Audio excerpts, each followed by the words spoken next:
Hey guys, welcome back to another tutorial.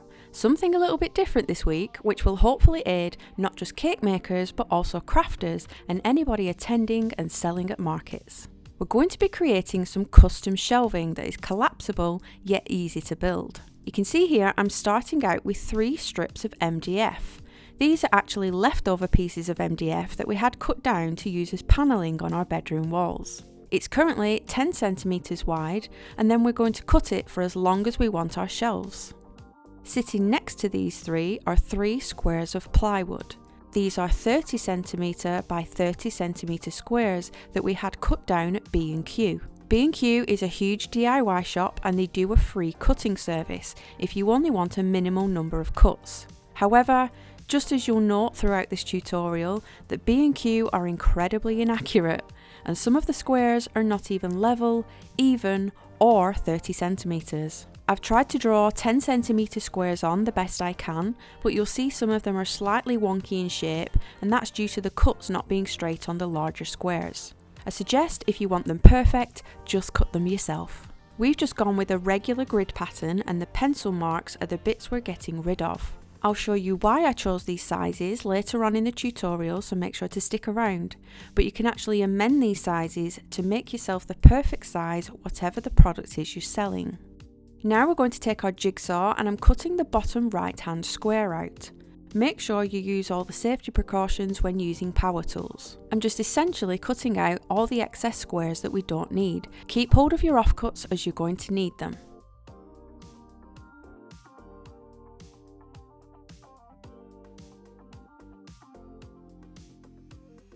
So as you'll see here, we have our finished piece. It's 3 squares along the bottom, then 2, then 1 as the top. As you can see, it's a tad bit off size towards the top, but that's just because of the bigger squares not being quite square. I'm now just taking my long MDF shelves and trimming them down to the length I want. Once you're done, you should have 3 shelves, all the same length, and 3 of the step shape pieces, a bit like one of the shapes out of Tetris. I would have probably gone with a slightly chunkier MDF for the shelves, but like I said, these were leftovers from panelling in the bedroom, so they were roughly 9mm. We were just using what we had. Now with your leftover cut-offs, you want to cut lots of these little strips of wood. I didn't measure these, I just cut them by eye, and they're roughly just over a centimetre in width. They all are of course 10 centimetres in length because that's what size our offcuts were. I've then got myself some wood glue. I found it in the shed. It's super old, but somehow it still worked. And now we're going to start building the important bits. You want to line up your shelves so they all sit perfectly together and lay one of your shelving pieces down at the end. You're going to want to stick some of your centimetre battens to your shelving down one end.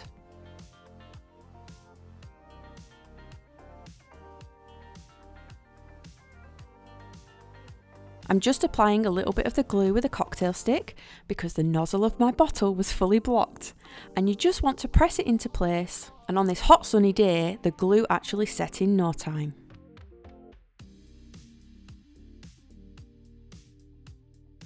You just want to put your shelving back on and make sure that all your battens are lined up.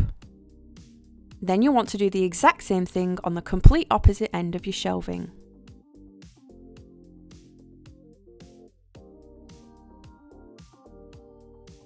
The last set goes in the middle, so I'm just holding the shelf in the middle and drawing down a pencil line where I want my battens. You only want to stick one side down for starters.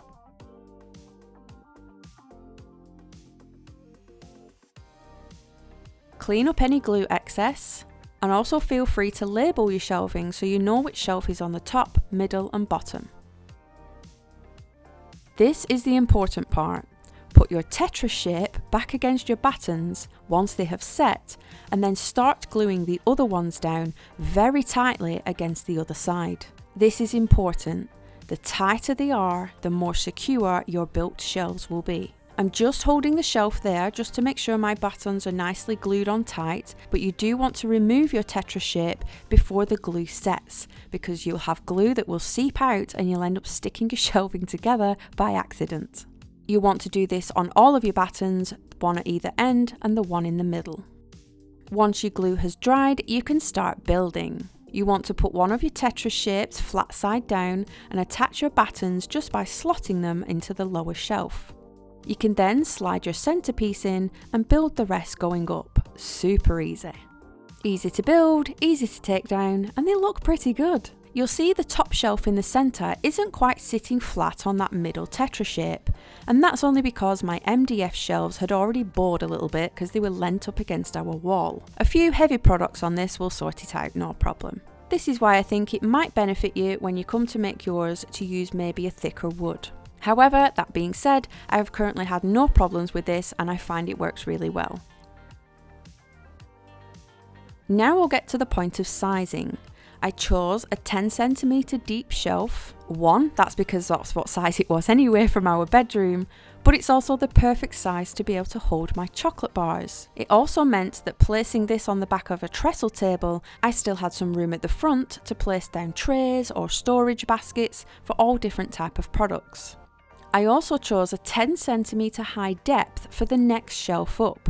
As you can see, the chocolate bars just finish a couple of centimetres before the next shelf starts. This allows me to add all the products, such as the chocolate bars, on the next shelf up, and you can still pretty much see 95% of the next product. So depending on what you're selling, whether these be candles or mugs or these glasses here, you just want to amend the height of your shelves accordingly. As you can see, I placed my glass drink tumbler on here, and the 10cm wide shelf holds it really well. However, if I was displaying these all the way up, I would want the next shelf to start up a little bit higher, so it didn't hide anything behind. All you have to do is amend the heights on your Tetris shape to suit the products you're selling. These cards overhang the top shelf a little, however you can see they're the perfect size for having my chocolate bars on, which is why I made them. Anything taller, such as these cards, you may want to adjust your height to maybe 15cm instead of 10. You can either leave it like this in raw wood, which works for a lot of natural products and natural branding, but as my branding is very much 80s and 90s and colourful, we're going to paint ours. I'm just marking with a pen where my batons attach, because if we add paint to this area, we're going to really struggle to pop our shelves back on. The extra layers of paint will make it even tighter and we might not get them back on. We're just going to mark out where we don't want the paint so we can actually stick our shelves back together. I'm just laying some masking tape inside the batons to make sure the extra layers of paint don't make it too thick. You can either paint with a paintbrush, in which case you don't really need to mask it, you can just avoid that area, but I'm going to be spray painting mine, which is why I'm adding my masking tape. I'm just cutting around, making sure to mask off all the joints.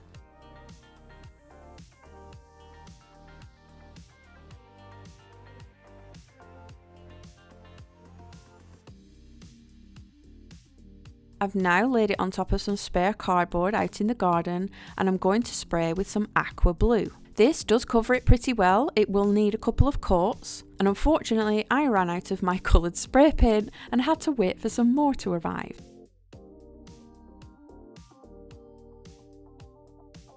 But here is the finished shelving once it's all been sprayed. You can, if you have more time, definitely add more finesse to your shelving, such as sanding down any raw edges on your battens, or making sure your battens are a bit more uniformed in size. I actually needed this shelving in 2 days' time, so I was in a bit of a rush, and even though I was in a rush, you can still see they turned out pretty good. You can then just build them and take them down at any event very easily, and you can just wrap them in bubble wrap to protect your paint during transport. I hope this helps. Whether you're selling cupcakes, candles, jewellery, stationery, you can just tweak your sizes to fit. Thank you so much for watching. If you find it helpful, please do leave me a comment or share it with someone you may find useful. And I'll see you in the next one. Thanks guys.